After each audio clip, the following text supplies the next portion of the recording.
Hi everyone, and welcome to my second project with the Ellie Edwards Design Ink Go Scrapbook Kit. And this is the sketch that I'm going to be working from today.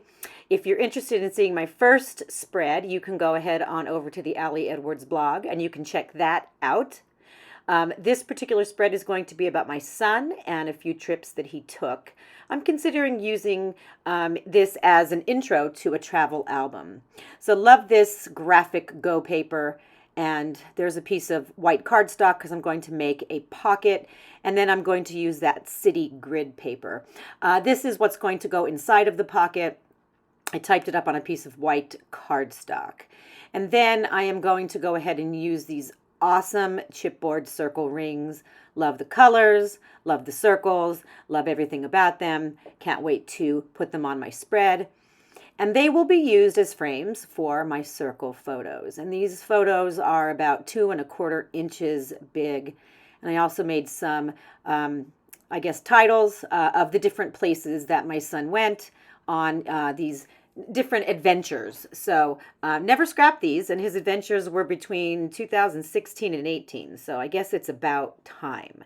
Alrighty, so let's get started and we can put this together. Let's start with the second page, and I am going to go ahead and put these together, and that circle is going to go on top of the O in Go, and I'm not sure what color, but I'm going to use this awesome tool that I've had forever from Creative Memories to cut a circle out.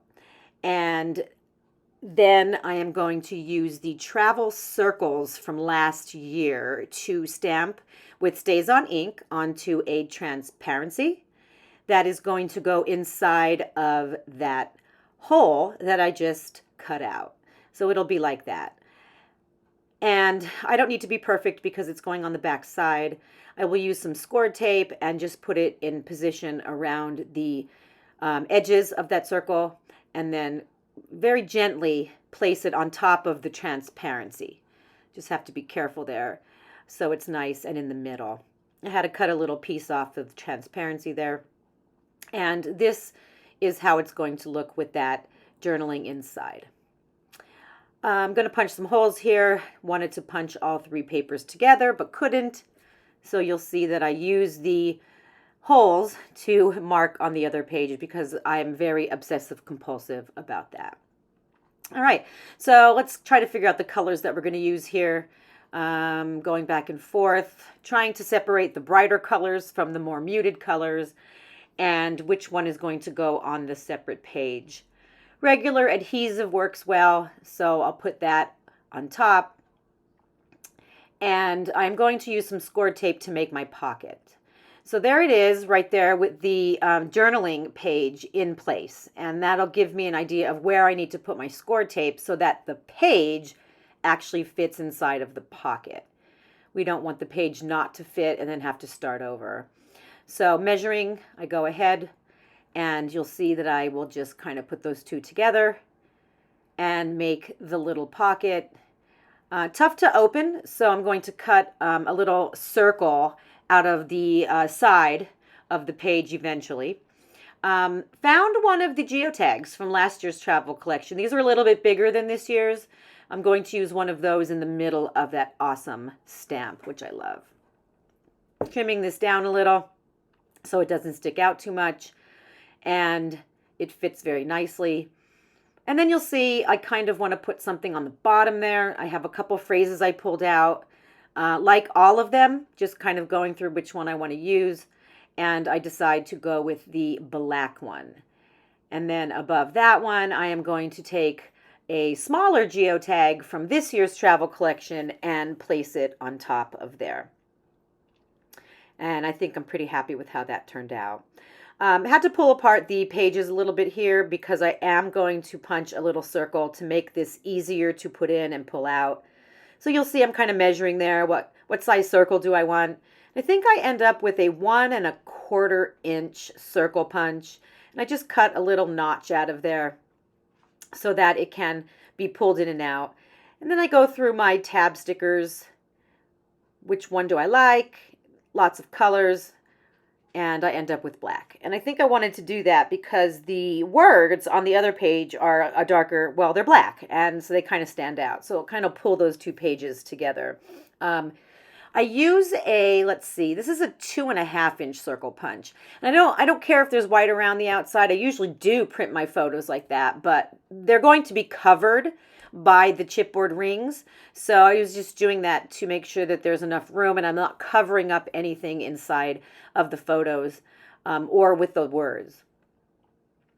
So I'll use a little bit of adhesive to just adhere the photos and the words to the back side of the rings. And then I'll be able to move things around and get a really good feel for what it's going to look like and if I'm going to like it or not. I know they're going to hang off the page on the top and the bottom. And I just wasn't sure how close together. If you look at them as a stack on each side, I wasn't sure if there would be space between the 3 in each stack or if there wouldn't be. And I think I decide here that they're going to bump up against each other. And that way I'll have to cut less of the chipboard rings off. So I'm kind of measuring here, trying to get everything lined up the best I can. You'll see at points in time, sometimes I bring out my right angle ruler. And I have this I don't know, this pad down, I guess you can call it, that I have from the Creative Memories circle cutter. And I just kind of left it there because with the grid on it, it really does help me to see better, you know, where my page begins and ends and where the middle is. So I think I might be using this pad a little bit more often, even if I'm not using the circle tool. There's my right angle. You'll see that. I use that to make sure everything is lined up the best that it can be. Of course, I'm pickier. Most people probably wouldn't notice, but sometimes my eyeballs catch that little bit of crooked that bothers me. There's Iceland. And then the last one that I'm going to put on is Costa Rica. So those are adhered nicely, pushing them down. And I'm going to use my trimmer to trim through the chipboard. Most of the time it does a good job. There you'll see I had to use the scissors. Second time around it cut right through. So there we go. Looks pretty good. I decide to pull out the geotags again, and I use the ones from this year's travel release, and I put a little geotag above each name of the locations. And I think the only thing I'm missing now would probably be the date. So, oh, no, I'm lying to you. I decided to do a little bit of stamping. So you'll see here, I pull out my piece of transparency, and I make a kind of like a circle to use as a template for how will I bend this phrase stamp in order to make it fit nicely around the circle. So you'll see I draw a line or a curved line on the transparent sheet, put the acrylic block on top, and then I bend the phrase stamp in that same curve. And so I do 3 of these with 3 different sentiments. I kind of go back and forth a little bit here. Where do I want to put them? Not sure I like where I ended up putting them. I think I probably could have put them in a better place. But it is what it is. And it's one of those things that, you know, you just call it done instead of, you know, trying to fix things that most people, again, probably would not notice at all. I think the phrases that I chose were documenting it all, making magic, and remember this. And this is from a very recent stamp set. So if you're interested in those, you could probably check to see if they have them on the Allie Edwards blog. Really awesome phrases. The last one, again, I go back and forth here. Can't figure out where I want to put it. I decide that it's just time to commit or I'll be sitting here all day. And then I go ahead and do my test stamp and I add the last stamp. There we go.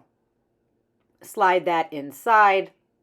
And I believe this is where I decide to put my date stamp on. So fix the date and add the date stamp at the end. And there you have it. And I thank you so much for joining me on one of my little adventures with my videos. I've been enjoying doing these so much, and I'm hoping to be able to continue to do them for you guys with different projects coming up in the future. If you have any questions at all, please feel free to let me know. Don't forget, all this week, which is the week of June the 26th, if you create something with a scrapbook kit from Allie Edwards, you can post it with the hashtag AE. I believe it's AE Show and Share, and you can be entered to win a store credit. So do that if you can, because I don't know about you guys, but I do spend quite a bit of money on scrapbook supplies. Okay, I hope everybody has a great day. Thanks for stopping by, and we will see you in the next video.